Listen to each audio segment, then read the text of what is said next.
শংকৰদেৱ শিশু নিকেতনত সংকুল ভিত্তিত গণিত বিজ্ঞান মেলাৰ আয়োজন কৰা হয় আৰু এই প্ৰতিযোগিতাত 60গৰাকী অংশগ্ৰহণকাৰী আছিল। বন্তি প্ৰজ্বলনে আৰম্ভ কৰাৰ পিছত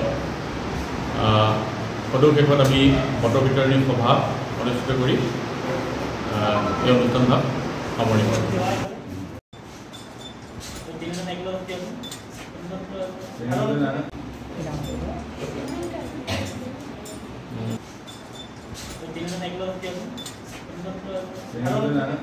শংকৰদেৱ শিশু নিকেতনত সংকুল ভিত্তিত গণিত বিজ্ঞান মেলাৰ আয়োজন কৰা হয় আৰু এই প্ৰতিযোগিতাত ঢেকিয়াজুলিৰ আশে-পাশে থকা নিকেতন অংশগ্ৰহণ কৰিছিল আৰু মুঠ প্ৰায় 60গৰাকী অংশগ্ৰহণকাৰী আছিল।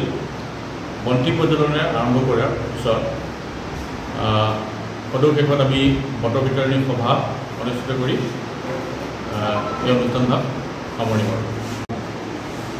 বৈদিক গণিতৰ যদি আমি চাবলৈ যাওঁ, বৈদিক গণিত এটা শ্বৰ্ট ট্ৰিক বা এটা সূত্ৰ যাৰ সহায়ত আমি অতি কম সময়তে আৰু সহজতে বৃহৎ সংখ্যাৰ মাজত আমি কি কৰিব পাৰোঁ, কেলকুলেশ্যন কৰিব পাৰোঁ। যেনেকৈ কোনো ডাঙৰ সংখ্যাৰ বৰ্গ বা বৰ্গমূল, ঘনমূল বা বীজগণিত ৰাশি পূৰণ অতি কম সময়ৰ মধ্যে বৈদিক গণিতৰ সূত্ৰৰ সহায়ত আমি কেলকুলেশ্যন কৰি ওলাব পাৰোঁ আৰু ই ল'ৰা ছোৱালীৰ মাজত কি হয়, গণিতৰ প্ৰতি ৰুচি বৃদ্ধি পায়।